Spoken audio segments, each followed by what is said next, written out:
or a bridge to nowhere. It was rather an important dialogue that had monumental implications for the Christian movement as a whole. So, it was important. In some ways, the situation between Giglio and the administration, or human rights activists in our country, is much the same. It's not about who will or will not share the stage with someone of an opposing view. It is not about those opposing views and which one has the most support. It is not about our conservative or liberal political views and which platform seems more consistent with the revelation of God that we see through the Bible. It is all about, rather, sucking it up and realizing that despite another's differing views, that person is still worthy of our respect and worthy of God's love. It's about building bridges that don't just stop in the middle of nowhere, but get right on out there to the point that connections can be made. Next, I think a bridge is only successful when it meets in the middle. Have you ever seen a bridge in construction? Kind of like that one. Without exception, bridges are built from both sides at the same time with the expectation that both sides will meet in the middle. Right here in Kansas City, we've been able to see several bridges being built over the last century. One was the old Paseo Bridge that was dismantled after the I-35 Bond Bridge was completed. Now, being a suspension bridge, when the two sides under construction on the Paseo were nearing completion in the summer of 1954, one side was significantly higher than the other. So what do you do when one side of a bridge is higher than the other, especially a suspension bridge? You put weight on it. So that's exactly what they did. They weighted it down in order to make their needed connection. So, with one loaded cement mixer after another, they weighted one side down until it was level with the other and put the pins in. Now this is where I'm sure that Paul's followers found themselves to be, in a debate over what some felt were significant faith issues. It would have been easier to pat both sides on the head and let them go on their own way, separately. It might also have been easier to build a bridge that didn't bring people together, that didn't meet up in the middle. And it would look nice, but that's not what happened. Instead, they trudged through the uncomfortable conversations surrounding their debate in order to make sure both sides of the bridge would meet in the middle so that exchange and interchange would be possible.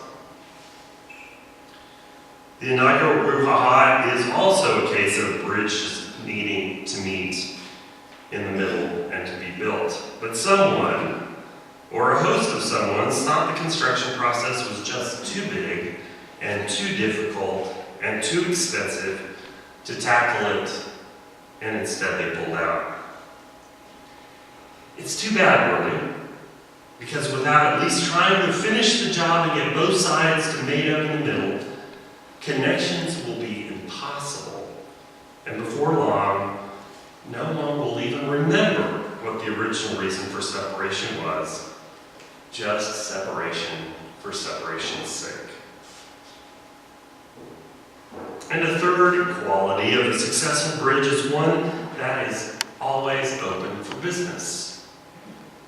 Bridges are an important component of any highway or major thoroughfare. When a bridge has to be closed due to an auto accident, or inclement conditions, or needed repairs, or just sealed off completely, traffic can get snarled in a heartbeat, and no one gets to the other side without a great deal of trouble. A bridge is not a bridge when nothing can get across. So it must be kept open to allow all safe passage. I have to think the ancient book of Ephesians suggests this as well.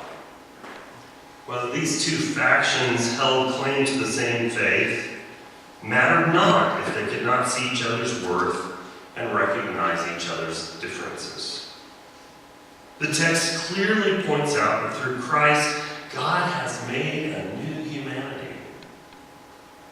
It is seen that there's a purpose for everyone, and ours is to see the divine in all people.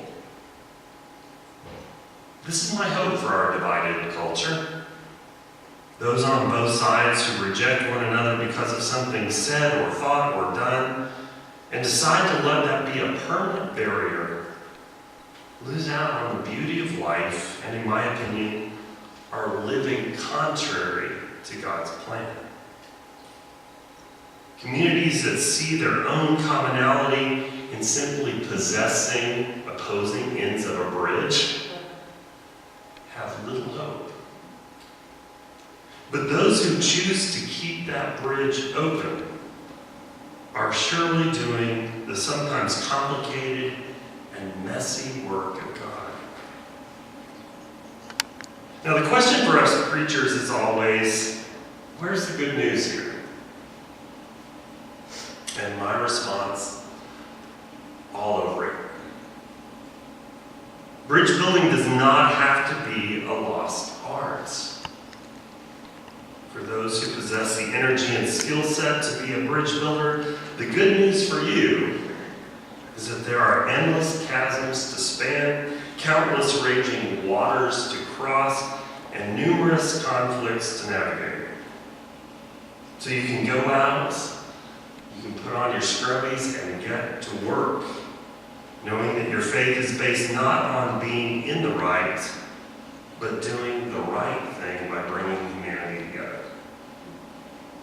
If you don't have those building skills, or you're too tired, or too beaten down to construct those bridges, the good news for you today is there are those who can do it for you.